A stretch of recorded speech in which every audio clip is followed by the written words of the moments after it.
it is already an assault on these people in a sort of legal sense, and they should get. But if they get out now, then it won't get any worse. Right. Yes. So that's the first thing. The second thing is the government must urgently overfly the area and produce accurate radiation density maps, which is old technology. I mean, there's no problem about it. Could have done it long ago, and maybe they even have. Because the people need to have the information. The information is just not there. This information has to be printed out and put on the internet, and everyone needs to know so they know where they can go and where they can't, where it's going to be radioactive, where it isn't going to be radioactive, and then they can make their decision about this. Then, in my opinion, areas that are contaminated at approximately the same level as the Chernobyl exclusion zone should be fenced off, and this is nothing to do with 30 kilometers. Some of this stuff is out at 120 kilometers. And if this was like if this was poison gas and it was going to kill you tomorrow, people would be running. They'd be running. Right. But what I'm saying is it is poison gas. It's just not going to kill you tomorrow. It's going to kill you like a few years' time, see? The third thing is that people who have to remain in areas of slightly lower radioactivity but which are still contaminated should be compensated.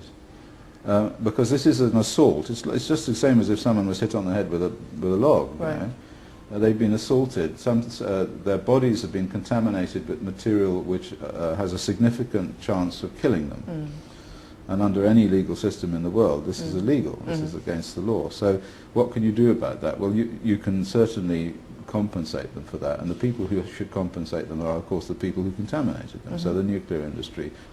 And also, therefore, the compensation not just from the Japanese nuclear industry, but also from the international nuclear industry, because I see this as kind of global. This is a sort of global problem. Right.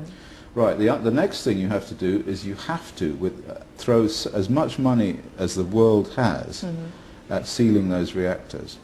If you have to mine underneath them and put concrete bases and then put a dome over the top of them, and if it costs $1 trillion, then it has to be done. Right. Because this stuff's coming out all the time, and it's going to slowly make the whole of North Japan into a radioactive wasteland, like Mad Max or some horror movie from the future.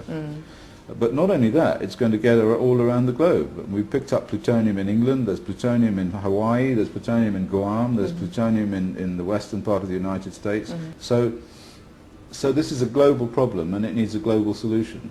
So it's not enough to say, oh, well, it's the Japanese people's problem, you know, the tough luck and all the rest of it. It's got to be sorted out very quickly, because huge amounts of these radionuclides are coming out of those reactors every minute, and nothing is stopping them. So, no, yes, there was one other thing that has to be, you have to monitor the air concentration of these substances. So there has to be a ring. Just in the United Kingdom we have nuclear sites, we put a ring of monitors around them. The government at the moment is not publishing the concentrations of a whole range of radionuclides which are extremely serious. All they do is they go around there and they measure cesium. Strontium-90, tritium, plutonium, uranium. Uranium that we now know to be one of the most serious genotoxic elements in this form of particles that has ever existed.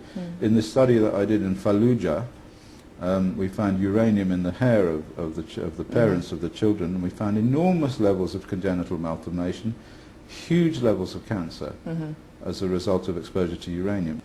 It's a nightmare. Well, you said that before. You said that several lectures you've said that this is the Fukushima problem issue. It's something that could trigger to change the whole world and how we can change the nuclear industry of the world. And so we were wondering why you think that this Japan Fukushima problem or disaster can lead to change in the world stance. Okay, well the culture of the world has become complacent with regard to these sorts of science-based threats. And the Fukushima problem has brought everybody up short. Suddenly, out of the blue, there has been this accident which has unimaginably serious consequences.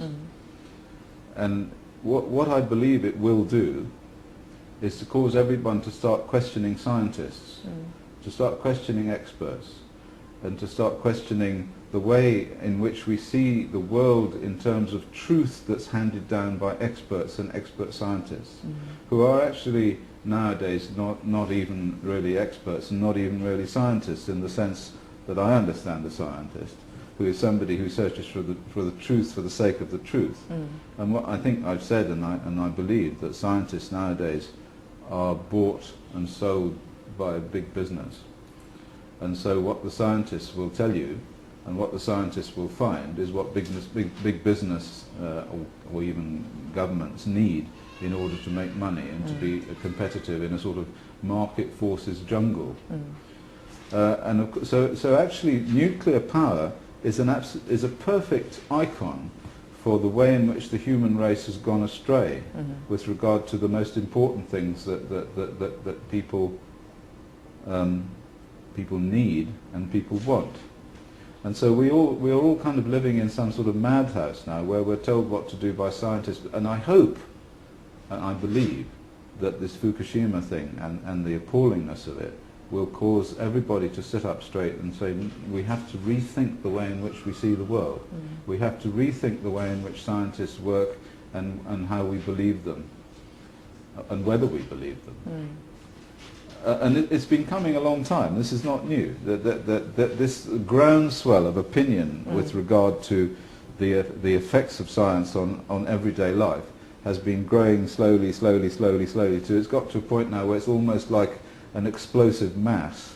And I will hope that this particular disaster, and that's partly why I'm here, because that will catalyse a total reappraisal of this area, because it's not just nuclear, although nuclear is a perfect example of it, and it enables us to go into there and see what's happened, but it also covers an enormous set of problems that the human race is facing. Mobile phones, are they dangerous? Genetically modified food, is it dangerous? You know, is there really global warming, and if there is, what can we do about it? And in all of these areas we rely upon, well, I say we don't, but governments and policymakers rely upon evidence and advice that come from scientists who study these things. And what I want to say, that my message, is that these scientists are telling lies. For whatever reason, they're telling lies. So we have to actually... We have to find a way of doing science which is value-free.